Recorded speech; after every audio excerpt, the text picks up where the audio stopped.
The snow clawed at my skin like glass. Each gust was a blade. Each step, agony. I clutched my belly, doubled over as another contraction ripped through me. My screams vanished into the blizzard. No one came.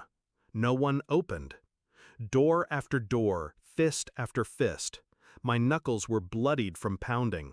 People's lights were on, but curtains snapped shut when they saw me, a swollen girl in rags, begging.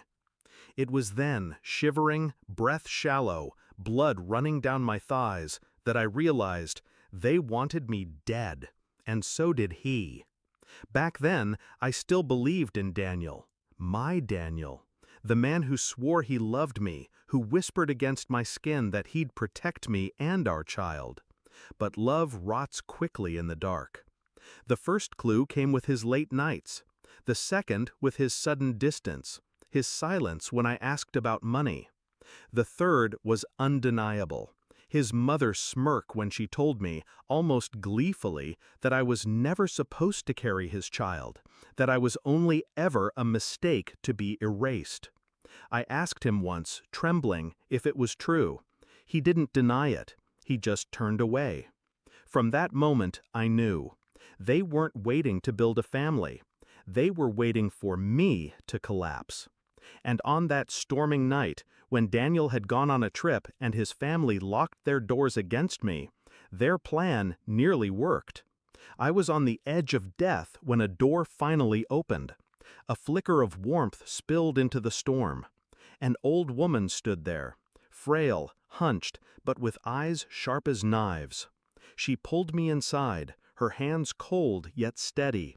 I expected kindness, pity, but instead she whispered, "He did this to you, didn't he?"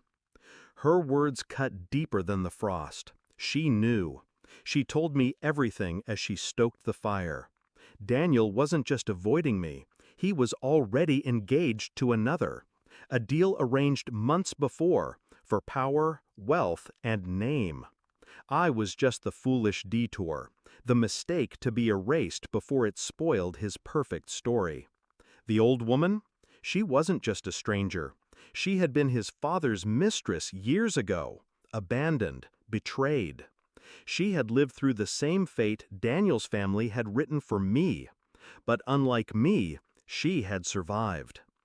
Her lips curled into something almost like a smile when she said, "If you want to live, girl, stop crying, start planning." I gave birth in her cabin.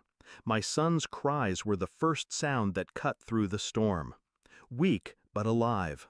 And as I held him, sweat-soaked and trembling, I made my vow.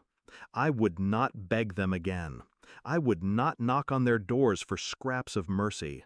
I would take everything from them, slowly, quietly, until they understood what it felt like to be left in the cold. The old woman taught me patience. She gave me names, numbers, contacts. People who hated Daniel's family as much as she did. While nursing my child, I studied business records, property ledgers, affairs hidden in plain sight. I pieced together their empire, brick by brick, until I saw the cracks. Daniel's father's company depended on one contract, one signature that held the rest together. I found out who held it. I found out what they wanted. And I gave it to them, quietly, anonymously. I never signed my name, never left a trail. But the day that contract slipped from their grasp, I knew they felt it. It wasn't enough, so I went deeper. His mother, so proud, so cruel, hid things Daniel didn't know. Bank accounts overseas, affairs she thought were secret. I let them slip into the wrong hands. And Daniel himself? I didn't touch him, not yet. I let him sweat under the weight of failure, let him wonder why every deal soured, why his father stopped trusting him, why his bride-to-be vanished days before their wedding with proof of his lies in her purse. The confrontation came on a night almost like the one that broke me. Snow falling heavy, their house dim and silent. I walked up, not to beg, but to deliver. Daniel opened the door. His face was hollow, his suit crumpled. "You?" he whispered, like seeing a ghost. I smiled, calm, steady, the way I hadn't been the night he left me to die. "Hello, Daniel," I said. He stammered excuses, apologies, bargains. I said nothing, just handed him a single envelope. Inside was the final proof. The deed to the last property his family owned transferred out from under them. Their safety net gone. Their empire reduced to ash. I watched his hands shake as he read, watched the color drain from his face. "Why?" he whispered. I leaned in, so close he could see the frost in my lashes, the calm fire in my eyes. "Because you left me in the snow," I said. "And I don't forget." I didn't wait for him to answer. I left him there, in his crumbling house, clutching papers he could no longer use to save himself. And as the wind swallowed me again, I didn't feel cold anymore. I had carried life through death. I had turned pain into fire. I had shown them what it meant to be abandoned. Then I left them with nothing but the storm. People call it revenge.